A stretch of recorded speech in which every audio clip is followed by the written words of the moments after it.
পুরো মধ্যপ্রাচ্য জুড়ে বাজছে তৃতীয় বিশ্বযুদ্ধের দামামা। ইসরায়েলে ভয়ঙ্কর হামলার প্রস্তুতি নিয়েছে ইরান এবং সমস্ত মুসলিম জাতিকে আহ্বান জানিয়েছে ফিলিস্তিন ও ইসরায়েলের এই যুদ্ধে আপনারা সম্মিলিত হন, আপনারা মুসলমান জাতির ঐক্যকে ধরে রাখুন, মুসলমানদের পাশে এসে দাঁড়ান, কারণ এ যুদ্ধ শুধু ইহুদিবাদী ইসরায়েল ও ফিলিস্তিনের নয়, এ যুদ্ধ সমস্ত মুসলিম উম্মার, এ যুদ্ধ মুসলিম উম্মাহর অস্তিত্ব রক্ষার যুদ্ধ, এ যুদ্ধ মুসলমানদের ইমানি শক্তি দেখানোর যুদ্ধ। তাই ভয় না পেয়ে আসুন আমরা অমানবিক ইহুদি কসাই রাষ্ট্র ইসরায়েলের বিরুদ্ধে রুখে দাঁড়াই। এদিকে হিজবুল্লাহ কঠিন হুঁশিয়ারি দিয়েছে, যতদিন না পর্যন্ত ফিলিস্তিনের বিজয় অর্জন না হবে ততদিন পর্যন্ত ইসরায়েলের ভূখণ্ডে হামলা অব্যাহত রাখবে হিজবুল্লাহ। এমনকি বড় ধরনের হামলার প্রস্তুতি শেষ করেছে হিজবুল্লাহ, যে কোনো সময় ইসরায়েলের ভূখণ্ডে হামলে পড়বে বলে জানিয়েছেন তারা। আর মিত্ররাষ্ট্র ইসরায়েলকে বাঁচাতে যুক্তরাষ্ট্রের আকুতি মিনতি সহ আমাদের হাতে এসে পৌঁছেছে গুরুত্বপূর্ণ আন্তর্জাতিক সংবাদ। শুরুতেই জানিয়ে দিব এই সংবাদগুলোর শিরোনাম, এরপরেই থাকবে বিস্তারিত। ইরানের আকস্মিক জবাবের ভয়ে ভয়াবহ আতঙ্কে দিন কাটাচ্ছে ইহুদিবাদীরা। এরপরেই জানাবো ইসরায়েলের জন্য বড় ধরনের হামলা অপেক্ষা করছে বলছে হিজবুল্লাহ।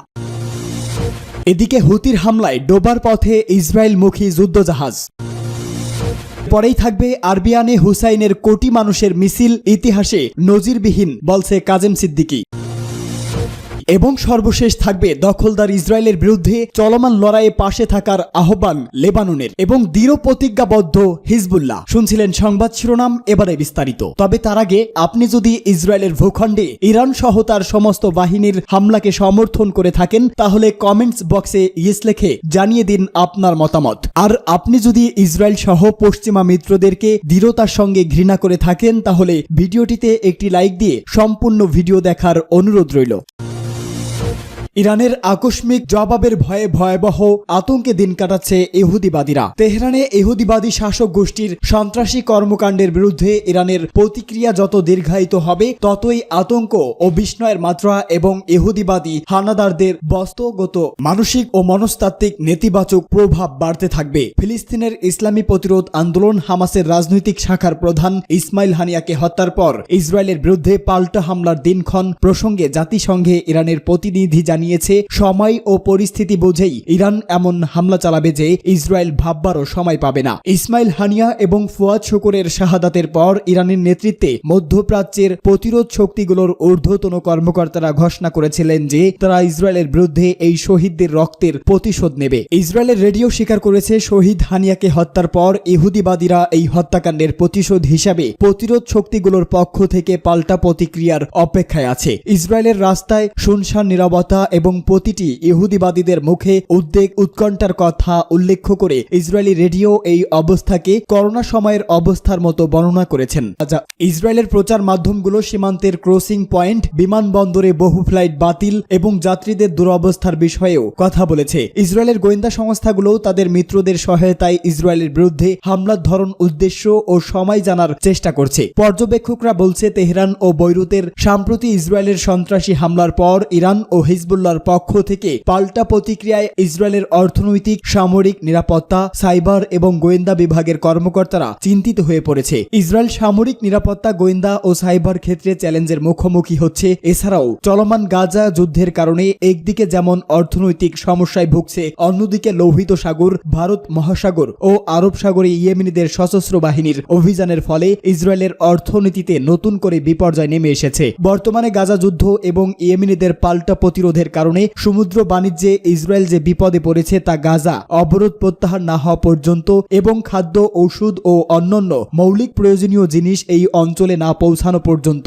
ইসরায়েল এই বিপদ থেকে মুক্ত হবে না। অর্থাৎ ইসরায়েলগামী কোনো জাহাজকে বাব আল মান্দাব প্রণালী অতিক্রম করতে দেওয়া হবে না। কিছুদিন আগে মিডিয়াগুলো এমন ধারণা দেওয়ার চেষ্টা করেছিল যে যদি যুদ্ধবিরতি প্রতিষ্ঠা এবং বন্দীদের বিনিময়ে বিষয়ে দোহা আলোচনা সফল হয় তবে এটি কঠোর অবস্থান থেকে ইরানকে বিরত রাখতে পারবে। কিন্তু বাস্তবতা হচ্ছে ইসরায়েল আলোচনার টেবিলে কেবল তার নিজের স্বার্থই আদায়ের চেষ্টা করছে। এমনকি মার্কিন পররাষ্ট্রমন্ত্রী অ্যান্টনি ব্লিংকেনের প্রচেষ্টাতেও কোনো কাজ হয়নি। ইসরায়েলের প্রধানমন্ত্রী বেনজামিন নেতানিয়াহু গাজায় যুদ্ধবিরতি বিরোধিতা করায় বন্দী বিনিময়ের বিষয়ে একটি চুক্তিতে পৌঁছানোর সম্ভাবনা নষ্ট হয়ে গেছে। এমনকি ইসরায়েলের বিরামহীন বোমা বর্ষণে গাজায় আটকে পড়া ইসরায়েলিও নিহত হয়েছে। বন্দীদের মুক্ত করার অজুহাতে গাজায় ব্যাপক হামলা চালিয়েও ইসরায়েল এখন পর্যন্ত বন্দী বিনিময় চুক্তির বাইরে তাদের একজন বন্দীকেও জীবিত মুক্ত করতে পারেনি। এমনকি ইসরায়েলি বিমান হামলায় তাদের কিছু বন্দী নিহত হওয়ায় নেতানিয়াহু দেশের অভ্যন্তরে প্রচন্ড সমালোচনার মুখোমুখি হয়েছে।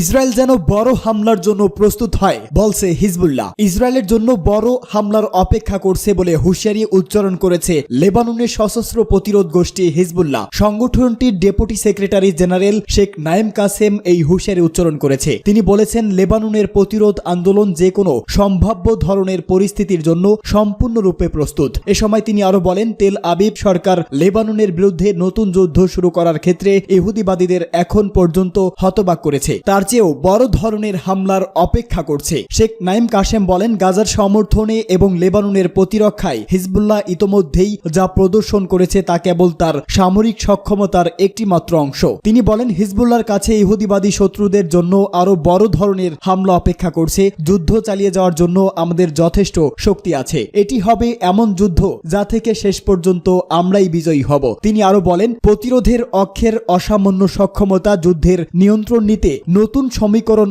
স্থাপন করতে এবং তেল আবিব সরকারকে তার সমীকরণের সম্মত হতে বাধ্য করতে সক্ষম করেছে। শেখ কাসেম জোর দিয়ে বলেন, হিজবুল্লাহ অবশ্যই ইসরায়েলের ভূখণ্ডে ব্যাপক ধরনের হামলা চালাবে। মোহাম্মদ আলী শকরের হত্যাকাণ্ডের বিচারের মুখোমুখি ইসরায়েলকে অবশ্যই হতে হবে, তা হবে পাল্টা হামলার মাধ্যমে। হিজবুল্লাহর এই উপপ্রধান বলেন, প্রতিরোধের অক্ষের কৌশলগত অগ্রগতির কারণে শত্রুরা এই যুদ্ধে সমস্ত স্তরে কতটা ক্ষতিগ্রস্ত হয়েছে তা যুদ্ধ শেষ হলেই উপলব্ধি করতে পারবে। শেখ কাসেম বলেন, ইহুদিবাদীরা যুদ্ধকে দীর্ঘায়িত করার যতই চেষ্টা করুক না কেন এবং মার্কিন প্রশাসন তাদের যতই সমর্থন করুক না কেন, তারা কখনোই কিছু অর্জন করতে পারবে না। হুতির হামলায় ডোবার পথে ইসরায়েলমুখী জাহাজ। ইয়েমেনি সশস্ত্র বাহিনীর মুখপাত্র বলছেন, দেশটির নো ইউনিট গাজায় ফিলিস্তিনিদের সমর্থনে একটি সামুদ্রিক অভিযানের অংশ হিসাবে ইসরায়েলের সাথে সংযুক্ত দুটি জাহাজে পৃথক হামলা চালিয়েছে। ইয়েমেনের রাজধানী সানা থেকে সরাসরি সম্প্রচারিত একটি টেলিভিশন বক্তৃতায় হুতির মুখপাত্র ব্রিগেডিয়ার জেনারেল ইয়াহিয়া সারি জানিয়েছে, ইয়েমেনি বাহিনী লোহিত সাগরে যাত্রা করার সময় সাউনিয়ন তেল ট্যাঙ্কারটিতে লক্ষ্যবস্তু করেছে। তিনি যোগ করেছেন যে জাহাজটিতে সঠিকভাবে আঘাত করা হয়েছিল এবং এটি এখন ডুবে যাওয়ার ঝুঁকিতে রয়েছে। সারি উল্লেখ করেছেন যে শো ইউনিয়ন কোম্পানির অন্তর্গত জাহাজটি ইসরায়েল সংশ্লিষ্ট। এটি ইসরায়েলি বন্দরে প্রবেশ নিষেধাজ্ঞার সিদ্ধান্ত লঙ্ঘন করেছে। ইউরোপীয় ইউনিয়নের লোহিত সাগরে নৌ মিশন এসপিওটস নিশ্চিত করেছে গ্রিক পতাকাবাহী তেল ট্যাঙ্কারটিতে হামলার পর এটি ক্রুদের সরিয়ে নেওয়া হয়। ইয়েমেনের কৌশলগত পশ্চিমাঞ্চলীয় বন্দর শহর হুদাইদা থেকে সানিয়নকে একাধিক ক্ষেপণাস্ত্র দিয়ে লক্ষ্যবস্তু করা হয়েছিল। এই মাসে লোহিত সাগরে আক্রমণের শিকার তৃতীয় জাহাজ ছিল এথেন্স ভিত্তিক ডেন্টাল ট্যাঙ্কার। ডেন্টাল ট্যাঙ্কার্স একটি বিবৃতিতে বলেছে যে হামলার ফলে জাহাজ আগুন লেগেছিল, তবে ক্রুরা নিভিয়ে ফেলছে। United kingdom maritime trade operation agency বলছেন, হামলার ফলে ইঞ্জিনের শক্তি নষ্ট হয়ে গেছে। ইউকে এমটিও বলেছে জাহাজটি নোঙ্গর করে এবং এর সমস্ত ক্রুকে সরিয়ে নেওয়া হয়েছে। একটি সামুদ্রিক নিরাপত্তা সূত্র রয়টার্সকে জানিয়েছে জাহাজটি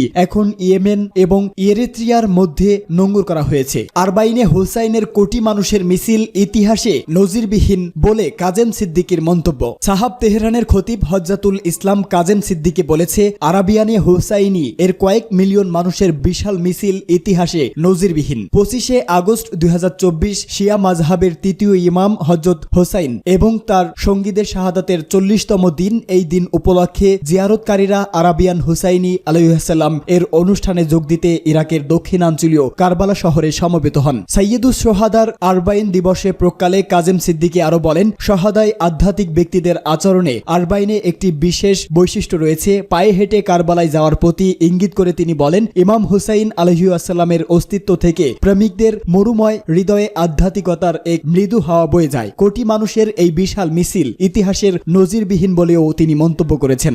দখলদার ইসরায়েলের বিরুদ্ধে চলমান লড়াইয়ে পাশে থাকার জন্য লেবাননের সশস্ত্র গোষ্ঠী হিজবুল্লাহর প্রতি কৃতজ্ঞতা প্রকাশ করেছে ফিলিস্তিনের স্বাধীনতাকামী ও প্রতিরোধ সংগঠনগুলো। বিজয় সম্পূর্ণ না হওয়া পর্যন্ত এই লড়াই অব্যাহত রাখার উপর জোর দিয়ে মন্তব্য করেছে এসব সংগঠন। ফিলিস্তিনের ইসলামী জিহাদের সামরিক শাখা আল কুদস ব্রিগেড প্রকাশিত এক বিবৃতিতে এই আহ্বান জানানো হয়। এতে বলা হয়েছে, 10 মাসেরও বেশি সময় ধরে আমরা আপনাদের লড়াই, আপনাদের ধৈর্য এবং সবচেয়ে প্রিয় জিনিস আপনাদের আত্মত্যাগ দেখেছি, যার মুখোমুখি হতে ইসরায়েলি শত্রুরা ভয় পায়। গাজার সংগঠনগুলো বলছে, চলমান যুদ্ধের মাধ্যমে ফিলিস্তিনি স্বাধীনতাকামী ও প্রতিরোধকামী সংগঠনগুলোকে পরাজিত করা সহ দখলদাররা যেসব লক্ষ্য অর্জন করতে চেয়েছিল তাতে তারা ব্যর্থ হয়েছে। তাদের পায়ে গবর লেগে লেগে গেছে। বিবৃতিতে বোকা ও পরাজিত শত্রু গাজার চোরাবালিতে আটকে গেছে বলে উল্লেখ করা হয়। গত বছরের 7 অক্টোবর থেকে গাজা উপত্যকায় বর্বর আগ্রাসন ও গণহত্যা চালিয়ে আসছে ইসরায়েল। তাদের বিরুদ্ধে এবং গাজার জনগণের সমর্থনে